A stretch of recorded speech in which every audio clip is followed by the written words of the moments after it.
This will change your life. And the danger here is that if we don't do something, this will be the first generation of kids who will die with more of other people's memories than memories they create on their own.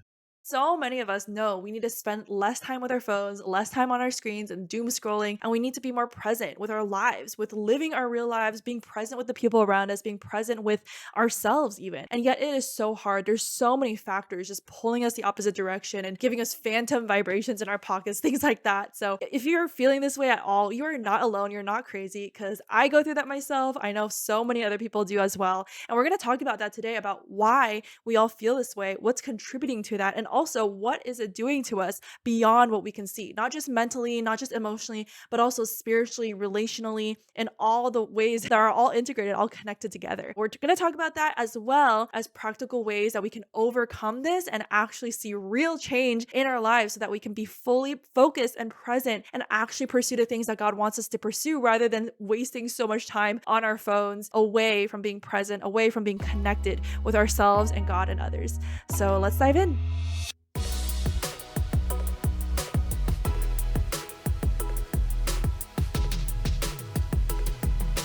Hey everyone, welcome back to the podcast. We're super excited to have you here today because we have a guest with us, and it's really just something that I feel like more and more our world needs to hear about in terms of what we'll talk about today. So we have Joey Odom here with us today, him and his co-founder Heath. They've created this product called Aro, and I love how this product it's not just like a product to sell or it looks nice in your house. There's really a way bigger movement and really a biblical vision behind it that we're really excited to dig into. Thank you so much for being here, Joey, and just spending the time with us. Thanks, Grace. So good to see you. Thanks for having me on. Why don't we just get started talking about your personal journey and story of what led up to creating Aro? So I have two kids. My son Harrison is 15. My daughter Gianna is 13. And probably the moment, the story that really continues to not say nag at me, but it's one of those things that just kind of stays with you. It's one of those moments that you remember. In some ways, in some ways, you think about how the Israelites would always remember. They'd say we were once slaves in Egypt, so you remember where you came from. So when my son Harrison was 5, again he's 15 now. When he was 5, he was playing his first soccer season.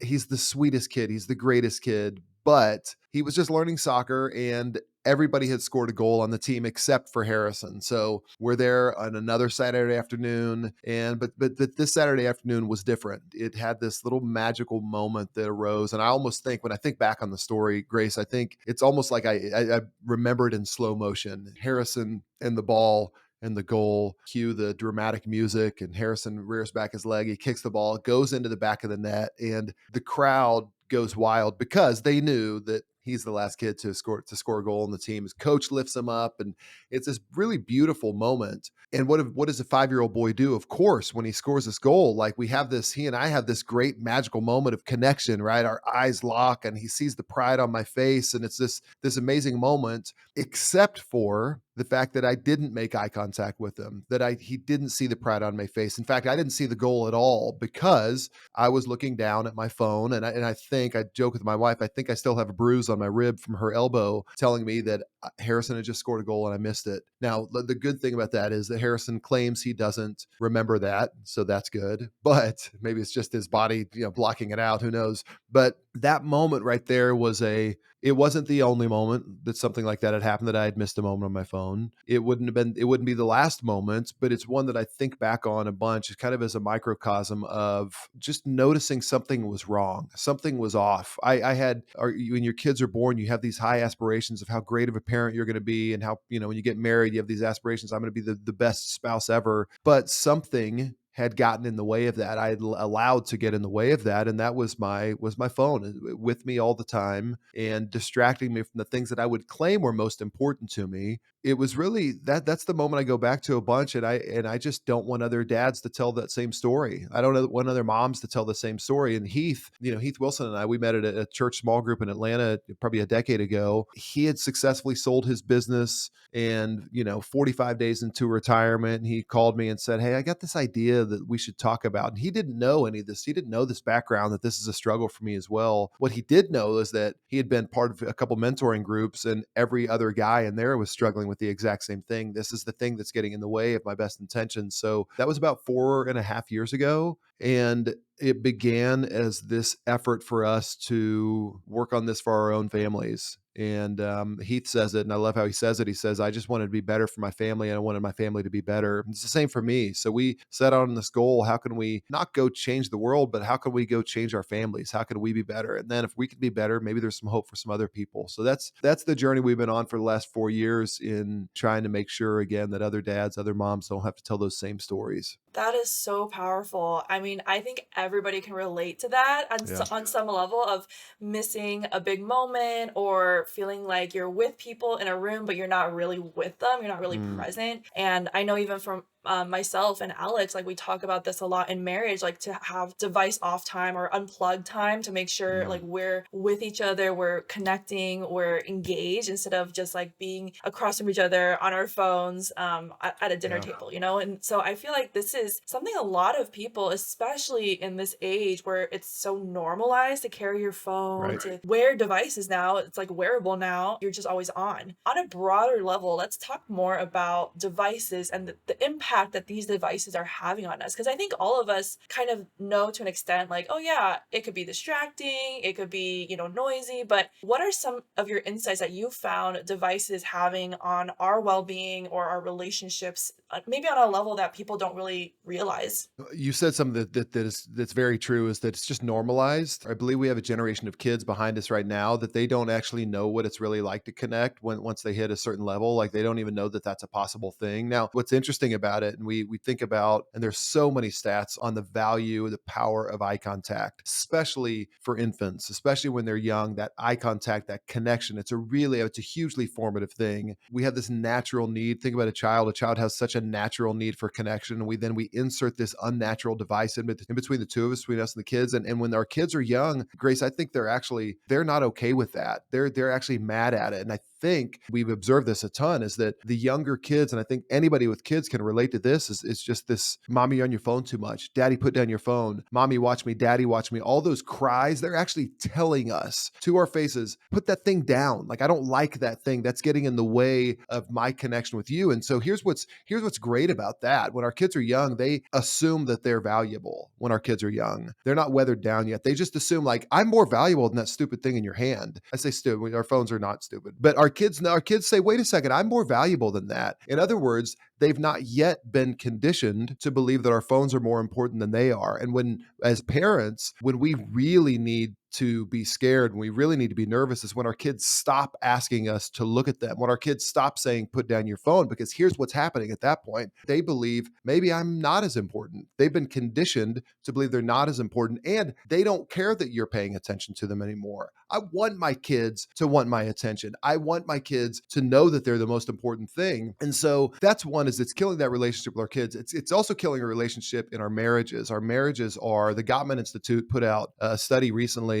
and it said that 86% of couples who remain successfully married turn towards their partner's bids for emotional connection. So they turn towards those bids 86% of the time, while 33% is the opposite number. Couples who get divorced, who don't make it, they only turn towards their partner's bids for emotional connection 33% of the time. We are physically and we're emotionally unable to turn towards our partners and their bids for connection when we're looking at our phones. So what is a subtle bid for connection? So just breaking this down for a moment. The bids are the things that your partners, if they were being direct, my wife would say something like this: you haven't taken me on a date night in a month. Please take me on a date. That's what she's saying in her heart. Externally, what she says is, oh, I heard there's a great new restaurant that just opened up downtown. She's not really, because she's guarding herself, and no one wants to be hurt. So vulnerability, literally, I mean, vulnerability is turning, by definition, it's turning your underbelly to somebody and giving them the opportunity to stab you in your weakest point. So you get afraid of vulnerability. So we're deadening all this vulnerability. And if by not listening,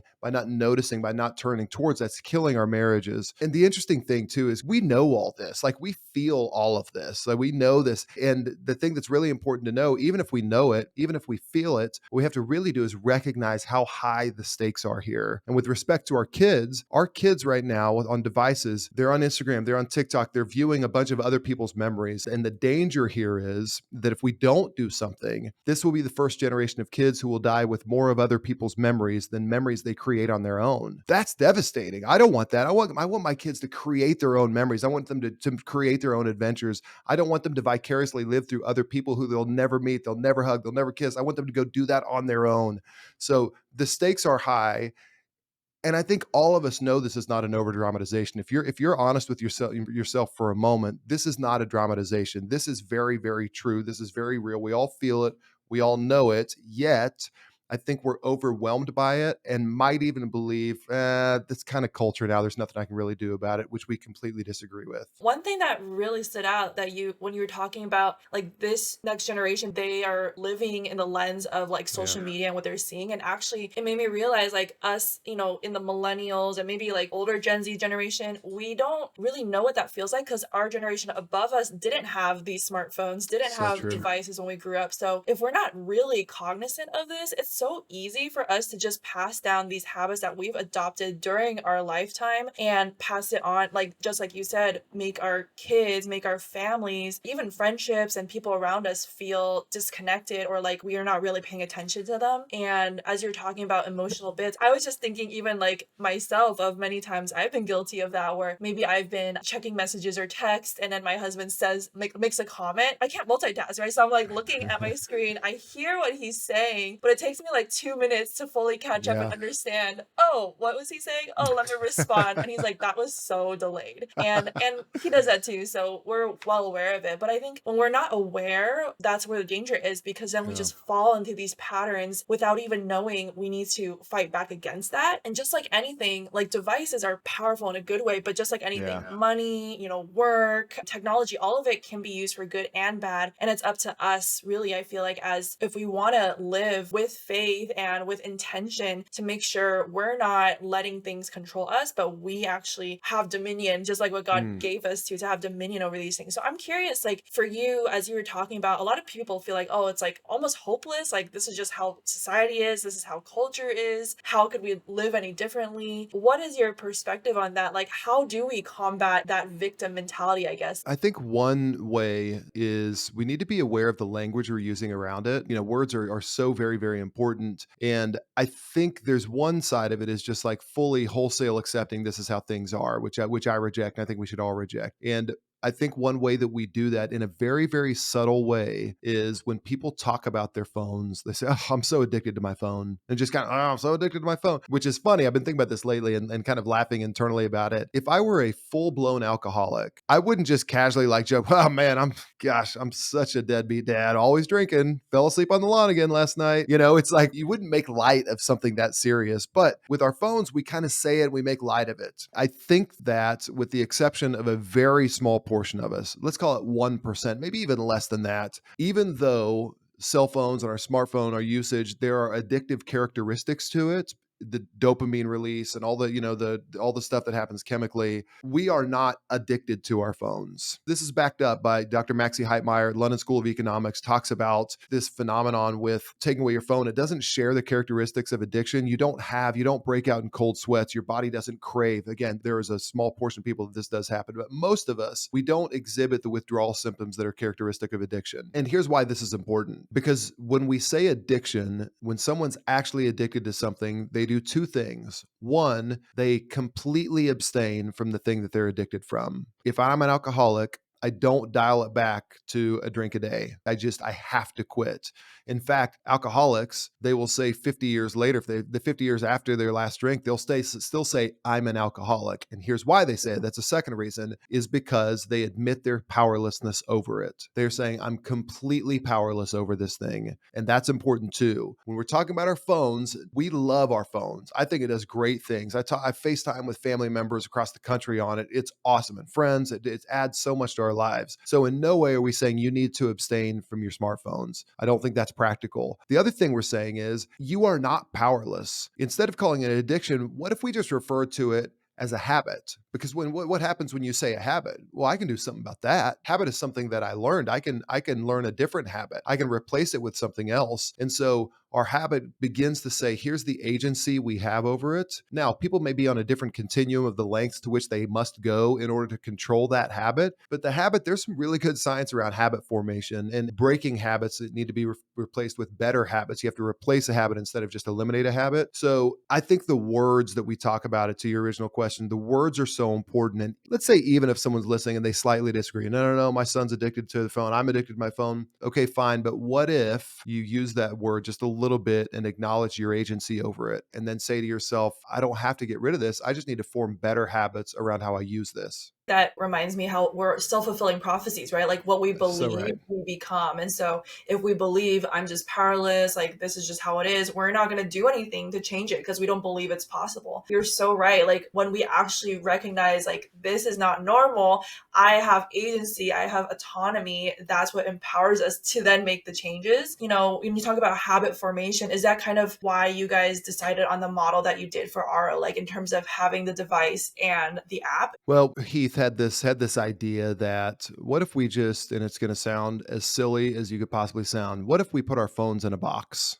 Which, yeah, duh, that's the fairly obvious. And again, science continues to back us up here. The only way to reduce your screen time is for your phone to be physically distant from you and out of your line of sight. Which again, duh, you can't use your phone if you're not holding it. So that's pretty obvious. But we've developed, and Grace, it's only been 17 years that we've had the iPhone. So we're adapting here as a society to how do we use this thing. Right now, it just it's home as our pocket. 91% of us have our phones with us 24 hours a day. 91%. But the mere presence of your phone equals usage of your phone. And here's why: because you're anticipating, you're still interacting with it because you're anticipating something. I had a conversation with a young man named Sean Killingsworth the other day. He started this amazing organization. It's called the Reconnect Movement, and it's on college campuses and getting people to interact in person, imagine that, and talk with each other without their devices. And Sean was saying that when you have your phone with you and you're in a conversation, you're already 1 foot out of the door of that conversation. There's another option waiting for you right there. So we said, what if we built this box? What if we had a box where you put your phone? And Heath started and he put a shoebox and he ran some cords into it that would charge their phone, and it worked.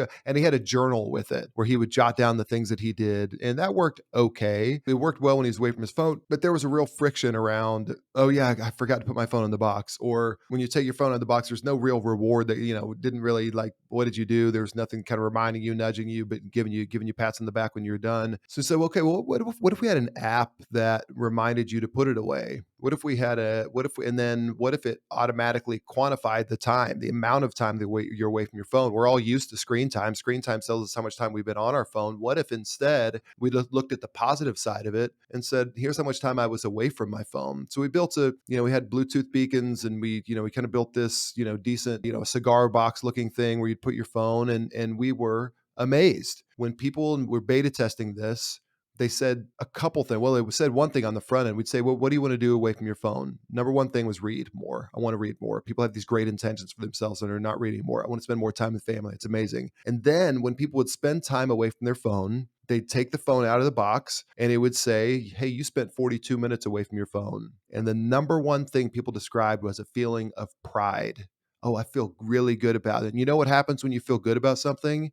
You want to do it again. So that's okay. There's something here. So we went nuts on then a couple things that came from that. And a few different people, James Clear in Atomic Habits and others, will talk about the habit loop. And it begins with a cue, a visual cue. So the box itself, the place where you put your phone, it had to be out in the open. It had to be something that you would display.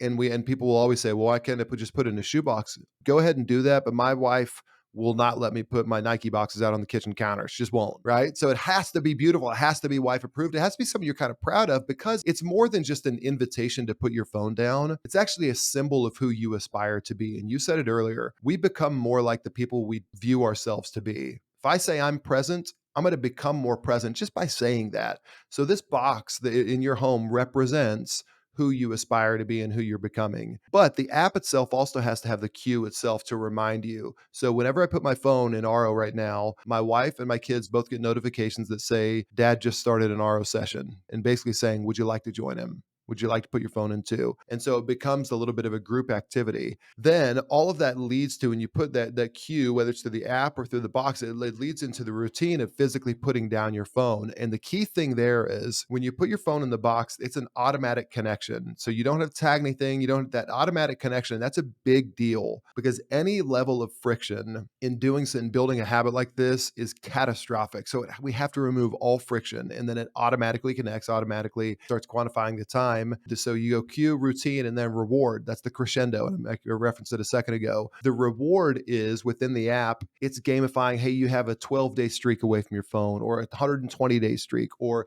hey, you just achieved your hour and 20-minute goal a day away from phone. And gifts when you achieve your goal, all that kind of little gamified stuff. And by the way, we're further developing that, where it's going to be a custom journey for everybody according to whatever their goals are, and it's going to be unbelievable. But the real reward isn't a gif or a pat on the back or a streak. The real reward is what you did away from your phone. The real reward is, and you may not even feel the reward in that moment, but as you look over time, that's where you really see the cumulative effects, the compounding effects of spending time away from your phone. When you see, my kids love hanging around me, my wife can't wait for our date nights, all of those things, when people can describe that, like, that's the real reward. That's real fulfillment. It's like we've gotten accustomed to eating ice cream every day for dinner, and we can't figure out why our teeth are rotting, and we can't figure out why we weigh, 40 more pounds than we should. It's because we're so used to something tasting delicious, but we don't get our grilled chicken and our broccoli. And that's the stuff that leads to, a fit, lifestyle and body and all that kind of stuff. And so it's almost like what C.S. Lewis says, like, we're just far too easily pleased. Here we are, we're far too easily pleased. We're kind of messing about with all these things that kind of feel good in the moment. And we're really, really, and this is the key, we are missing out on the intimacy, the possible intimacy in the most important relationships all around us. And that's a heck of a lot better than these little dopamine hits we get here and there with our phones. Yeah. If Alex were here right now, he would amen to your grilled chicken and broccoli analogy. That's like his favorite meal. I would actually propose that it's a lot easier to go on a week detox than it is to build consistent habits. I think that's where the real tip, because you think, oh, I can do this for a week, but building it into your lifestyle, that's where the real friction is. And so we just have to remove that friction. We have to set up our environment. If we're relying on our willpower all the time to overcome something, we're going to lose if our environment's not conducive to it. Environment eats willpower's lunch every single day. And so we have to set up our environment in such a way that it's conducive towards the goals, the things that are most important to us, or we'll just quit if we're relying on willpower. I love that you guys incorporate so much of like all the best practices and insights in psychology, habit formation, what James Yeah. Clear talks about, all of this, including the environment, including building like systems that are easy, and also almost like this social, pressure that you put on yourself of like, oh, if other people do it, I want to join in. And that's good kind of pressure. That's the Yeah. kind of healthy peer pressure we want. That box behind Joey, I believe that's a RO box, right? It The is. Yeah. device. I hear. And you couldn't even tell, like, if you didn't point it out, it looks so pretty. And so it looks like just any other, box you would put on your shelf that's really nice and aesthetic. But I feel like that is what you said earlier. Like, no one wants a Nike box like on their counter, or like a shoe box that's like not very appealing. And I feel like the more we can create ways that are like, oh, that's actually like nice, and it makes this Yeah. environment enjoyable, and I want to participate in it. It actually helps not just, with our devices, but anything in our lives when we're trying to modify our habits. What have been some of like the impact of like seeing people finally be able to be more intentional and present with each other? Yeah. I'll start with myself. We were beta testing this, and my daughter Gianna was probably 9 at the time. And we were watching a movie. We were watching a Harry Potter movie that she loved. And so the movie ends, and she turns to me and she said, "Daddy, did you know that's the first time we've watched a movie and you haven't had your phone?" I had no idea that that was true. In one sense, I thought, gosh, like, that's a sad statement. But then I thought, that feels really good. I love that she noticed that. She wasn't saying it judgmentally. She wasn't even patting me on the back. She was just making a statement of fact. Like, it was just like, this is the first time. And I'll tell you this, I couldn't wait for us to watch another movie so that I could do it again. I can make it normal for her, because here's what happens. We're normalizing this for our kids. And I want it to be normal for her that the person she's with is fully present, because here's where that'll show up. Someday when she starts dating, when she's on a date with somebody, and if the boy's on the phone, she's going to be like, no, that's not okay with me. I'm used to somebody being fully present. She values herself. She has a foundational sense of value that's going to begin to last her because she knows that's not any way to treat somebody you care about. So she'll let him pay for the meal and then she's out. Right. So I think that those sorts of things, like for me,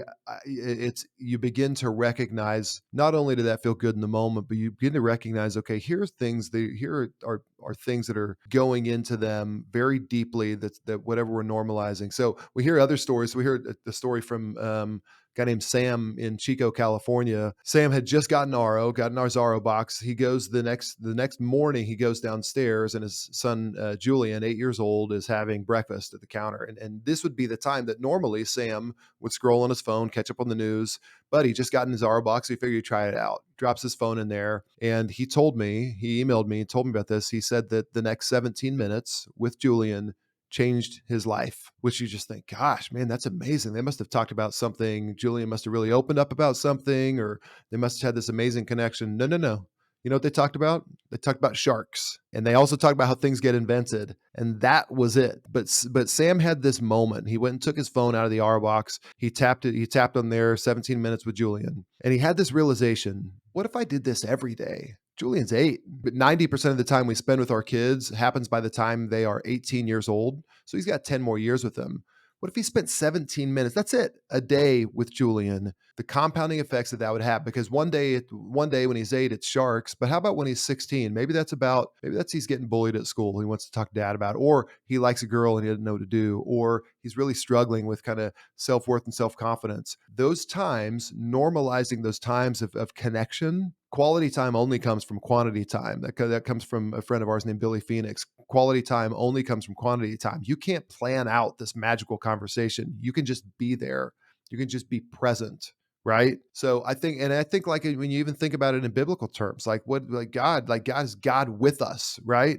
So it's just that presence, just being there. The power of presence is so powerful. And in our marriages, the same exact thing, that the value you can do. Because here's an amazing thing that people can do is whenever, and I'd encourage people to use this as a trigger, whenever your wife or spouse or husband may say, can I talk to you? Just do the small thing of saying, yes, but I'm going to put my phone away so I can fully focus. It's going to feel cheesy. It's going to feel a little bit forced, but there's this powerful thing that happens when you put your phone down. You bestow value on the person across from you. In fact, what you're saying to that person is, hey, there are about 8 billion people who can theoretically reach me on this phone, and you're more important than every single one of them. What would that do in a marriage? What would that do for a daughter's self-esteem? What would that do for a son? Like, that all of a sudden lets them know I'm valuable, I'm resilient, I can take on things. So when someone bullies them someday, they think, no, I'm more valuable. That's not true. I know who I am. I'm loved. I'm beloved. So all of that comes. And again, this is not a dramatization. This is not an over dramatization in any way. This is real. And here's the great thing, Grace, is like, it's right in front of all of us. This is the greatest opportunity. We never demonize technology. All we talk about, this is the most hopeful thing that we have. And it's so accessible to us. All of us are looking in life for levers, right? A lever or a pulley or something that creates an outsized impact relative to your effort. This is that in relationships. The effort is so minimal and the impact is so outsized. It is extraordinary what this will do in your marriage. I had a friend the other day who we were talking, and he was talking about struggles he was having in his marriage. And I said, bro, I bet you a third of this is related to you being on your phone. And he goes, nah, I disagree. He said, I bet you it's about 75%. All right, then put your phone down. That's it. And again, I know I'm oversimplifying, but then put your phone down and do it in opportune moments when she wants to talk to you at a family dinner, anything like that. When you're in church together, whatever it is, just hand it to her. Do something, like go to the lengths, go to any length. Jesus says, if your right hand causes you to sin, cut it off. So doesn't want you to cause your right hand to sin, but he's saying go to whatever length you have to in order to achieve the things that you want in your life. So good. I think back to your point about like so much of our problems and issues actually do relate with this like love hate or this tension that we feel like trapped or sucked into our devices, and but we're not willing to admit it, and if Yeah. we're not willing to Yeah. admit it, we can't get free. And I was just thinking, like, we've talked about relationships and that side, but we haven't even talked about mental health, emotional Mm. health, spiritual health, because I was thinking, so often we feel trapped in like comparison or insecurity or or lust, like pornography and like seeing all this stuff on social media, or just like the access that the internet gives to both, good things, but also the bad things. And if we're not mindful and like doing intentional habit formation, just like you said, it's so easy just to fall into those things over and over and over again and be like, why can't I break this habit? Why can't I get out of Mm, comparison, out of insecurity, out of lust?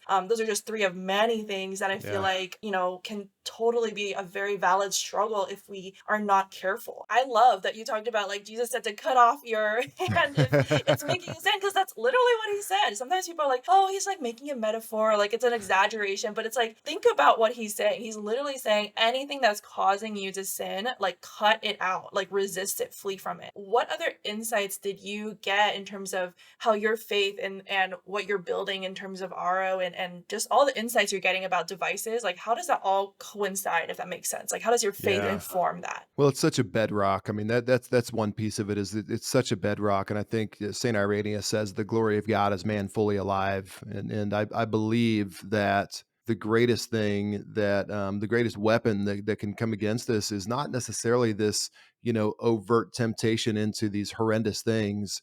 It really is just these small little distractions, these small little things that may actually even disguise themselves. They may be counterfeit. I mean, that's sin is an illegitimate response to a legitimate need, and it's easy to have these counterfeit things that look like connection when real connection's in front of us. And of course, like the worst thing that can happen, like God has a plan for all of us to abide with Him. For us to be, I mean, literally, I'll grace all of our responsibility as the branches on a vine is just to abide. Branches don't exert any effort. They just take the nutrients that come from the vine, right? They come from the tree. And so as Jesus is the vine, we're the branches. We can just abide in Him. Yet we go seek the counterfeit. We seek the counterfeit vines, those things that can fill us up. This is what's fascinating to me is that there's no other screen time solution on the market designed for the entire family, which is shocking. It's very often it's parental control apps. It's all this kind of stuff. When the reality is we are modeling it poorly for ourselves, for our kids. And so if we can keep that family unit intact, if we can be like, if we can represent like, the metaphor with marriage and like Christ and His church, like if we can live according to that model and stay united and stay unified and abide, we do think that that's a world changer. Our one command is to go out and love. We don't have the capacity to do that right now. People in traffic, much less are the people in our own home. All of our faith is the bedrock of why we're doing anything of what we're doing. We do believe that we are fearfully and wonderfully made, and we do believe that God has a plan for our lives, and we believe that we have the opportunity to participate with Him in that plan and not cede the control over to anything else. Yeah, the most important thing in our lives is our relationship with God. If you've Right. talked about relationships and how devices affect us, I'm just thinking there's so many people who are like, "Oh yeah, I know I need to like spend more time with God. I know I need Mhm. to deepen my intimacy with Him, but life is busy. There's so many distractions." I saw this video of that was trending of this guy being like, "If we treated our Bibles like our phones and we're just like reading our Bible during breakfast, in bed, in the shower, on the toilet, it's so true. Like how That's many of us, funny. the first thing we do when we wake up is check our phone, and that creates immediately distraction, all this noise, all this, I forget the term, but it like interrupts our brain waves, when we wake up. So we're not like gradually entering this good state of being. We're actually already in a state of franticness, hecticness, and stress. Yeah. And so, yeah, if anyone who's listening and you're like, oh, I know I should, spend more time with God, but it's just hard. What is actually making that hard? Because a Yeah. lot of the times it is just not being willing to be separated from the thing Yeah. that is giving you the dopamine, almost like a drug, like not in the same addiction way, but it is giving you that dopamine hit versus God is like, Yeah. come with me and I will give you rest. And what's cool about that too is the whole I need or I should. I think that's another opportunity to reframe and be like, wow, this is amazing. I get to be connected to the vine. I get to have like interaction and oneness with the God of the universe. Like how cool is that? And so like I would reframe that also as an opportunity. What an amazing opportunity to do this. What an amazing opportunity to I think as you're talking like, don't be conformed to the pattern of this world, but be transformed by the renewing of your mind. And so we are not giving ourselves an opportunity to let God renew our minds, which happens on a daily basis. And what's cool about that first part, be transformed by the renewing of your mind. I've heard, scholars talk about that. The literal is something like be being transformed. In other words, like it's a constant, that's a constant transformation that's happening.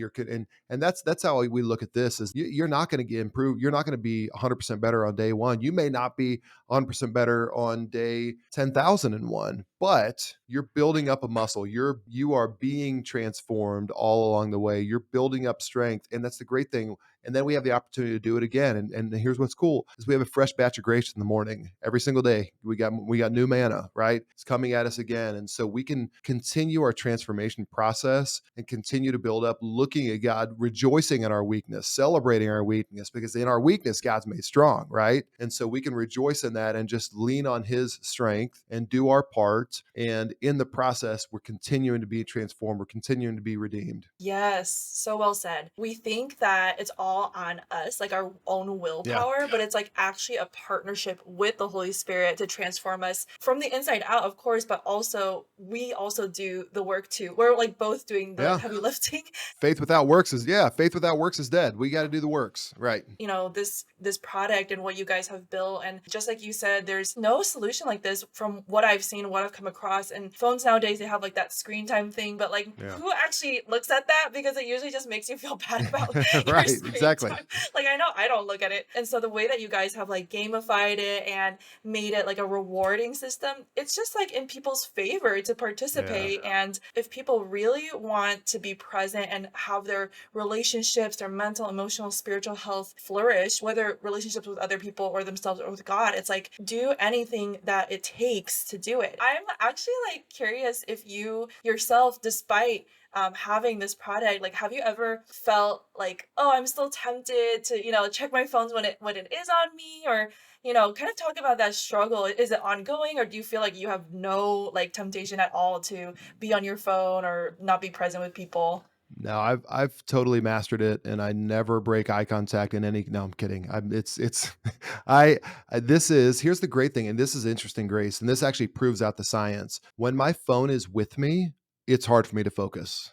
Again, that's why we started this, not out of self righteousness, just because more just because of the chief of sinners. Like because I am so susceptible here because I do struggle with it so much, and so when my phone is with me, it's very hard for me to be fully focused. And so I think about my wife and I are going on a date tonight. I've already had to think through, okay, do I leave my phone at home or do I hand it to her when we get there? But I know it can't be on me because if it's on me, I'm going to be thinking, okay, let's check let's check the baseball score. Let's do whatever. We're going out of town tomorrow. Okay, let me check the weather for tomorrow. I'm going to feel drawn to that. So that's one. Another thing, and this is where we're going with the product too, is people have different motivations for what they want to do. There's nothing inspiring about putting your phone down. There is something inspiring to what you do in the other side. I kind of reference that. But if you want to read more, if you want to have better family dinners, if you want to have a better morning routine, whatever that path is, we're beginning to build in those paths to where people can go achieve those goals and we can help point them towards those intentions. So one area, admittedly, right now that I'm struggling with is morning routine. Is I walk downstairs and I have been the very first thing grabbing my phone and checking it. For a while, at the encouragement, if you know who Andy Crouch is, at the encouragement of Andy Crouch, he goes outside, spends time outside before he ever looks at his phone, which I love that practice. I was in the practice of that and for whatever reason got out of it. So that's something right now I'm aware, okay, our family dinners are great. Even when I'm doing my morning devotions, I don't have my phone. But what's that very first thing that I'm doing? And you can easily rationalize it. So it's an ongoing, it's like I said, that's the great thing is that you think, okay, now I can move on to something else. Okay, the most important thing for me is conversations with the family and family dinner. I've gotten that down. Okay, now let me segue over to the next thing. So yeah, it's a constant. It is absolutely a constant work of transformation, which is kind of fun too. It's kind of exciting. It's a daily opportunity to stumble, fall, get better, pick yourself up, get better the next day. And again, back to just recognizing I can't do it all on my own strength. It's kind of nice sometimes to be reminded of your own frailty. Reminds me of Benjamin Franklin. I've heard a story when he went to go conquer all the virtues. So he would spend all this time on each virtue and then he conquered all of them. And at the end of it, he basically said,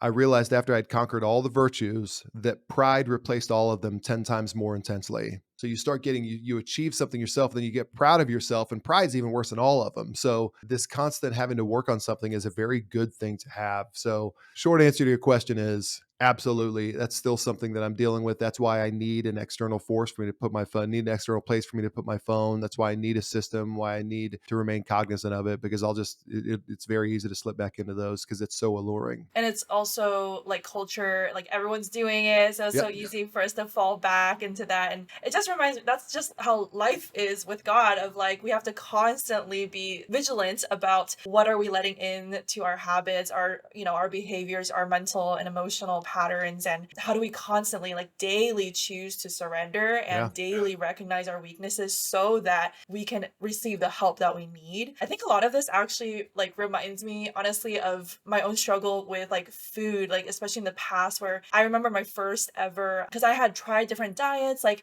growing up being like, oh, I know I should eat healthier, but I just felt so powerless, going back to the Mm, victim mentality of like, oh, I just can't, like food is too powerful, food is too good. I remember the very first time I was actually able to was because I had signed up to this program. I paid for it. mm, I had this coach who was keeping me accountable, and I knew every time I ate, I'm like, I have to report back. If I have that accountability, I'm yeah. not so easily slipping through the cracks. Aro and how you guys have made this like built-in accountability is really really helpful, and I think people don't realize how much that's needed, because you can try everything in your own power by yourself solo, but I'll just tell you right now from my many attempts at trying to change my behaviors by myself, like the accountability makes the difference. And we need more entrepreneurs, honestly, like building products that are redeeming Mm, devices and things in our culture that are basically being abused and leveraged by the enemy to seep into our lives and take us away from God. And how do we redeem that and yeah. bring us closer to God and closer to being present with those around us?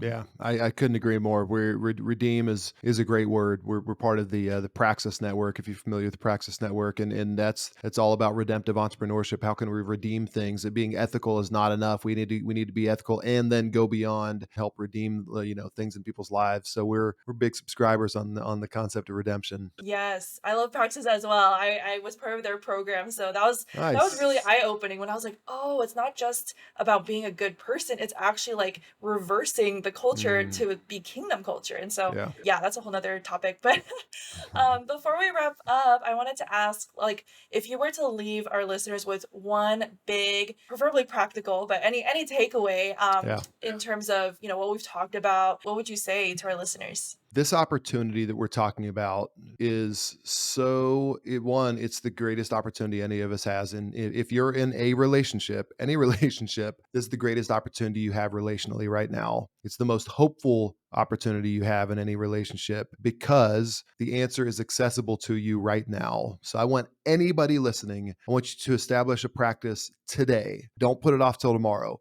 Today, I want you to look for an opportunity in a conversation with somebody. I want you to look for an opportunity and look for a trigger. I'll give you a couple cues, a couple examples of cues. If you have a child and the child starts to talk to you, they could say something like, can I talk to you? But even if it's more subtle, oh, today in school, oh, today in, or even when you're driving, oh, today in school. Okay, that's a trigger. Okay, pop. Okay, I just heard a trigger. If your spouse says, like, oh my gosh, you wouldn't believe, that's another one. Hey, it's family dinner time. Those are triggers. And here's what I would like for you to do when you hear that trigger. When your daughter or your son or your spouse begins to talk to you, I want you to cut them off for a second and say, hold on one second. I want to put my phone away so I can fully focus on you. Do that today.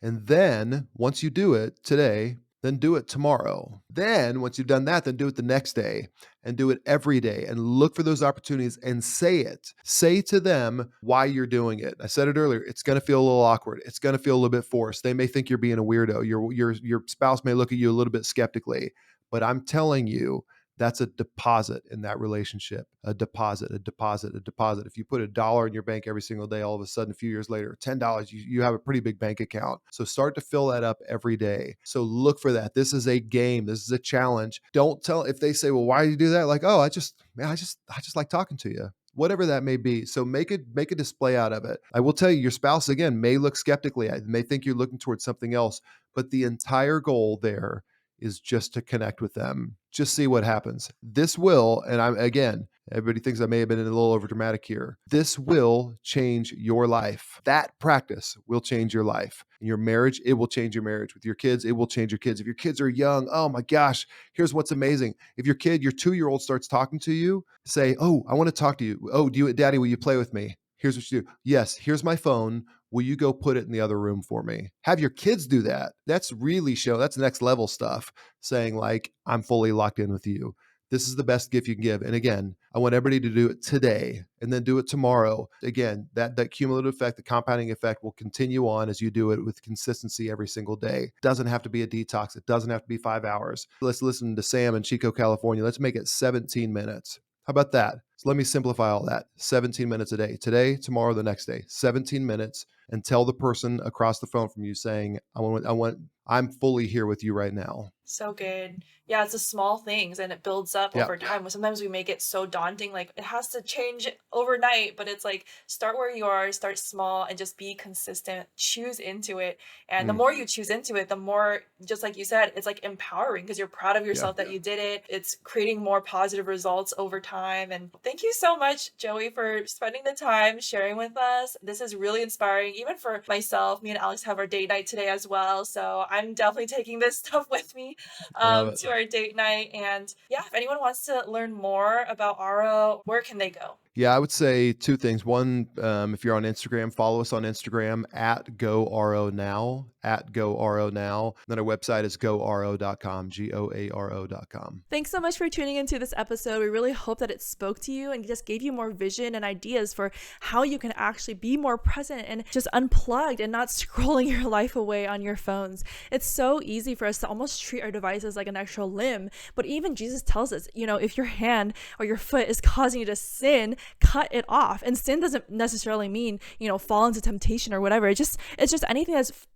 separating you, pulling you away from God. And so whatever it is, whether it's your device or some habit that you have, like we really just want to encourage you to do whatever it takes to make sure you are staying close and growing closer with God, not the opposite. Because the most important thing in life, if you go back to our very first episode on this podcast, we talk about all of this. The most important thing, number one thing in life is our intimacy with God. So if you find yourself scrolling, checking social media, getting triggered, like all this unhealthy stuff in your mind that's distracting you from God's truth, God's purpose, and the identity that you have in God and the assignment that He's given you to focus on and prioritize in your life, do whatever it takes, whether it is getting Ara or implementing another, rhythm or spiritual or practical practice in your life. Do whatever it takes to make sure that you are aligned with God. And last but not least, we want to encourage you to sign up for our email newsletter if you haven't yet. We just want to make sure you don't miss upcoming episodes as well as exciting things in the works that we're excited to announce to come.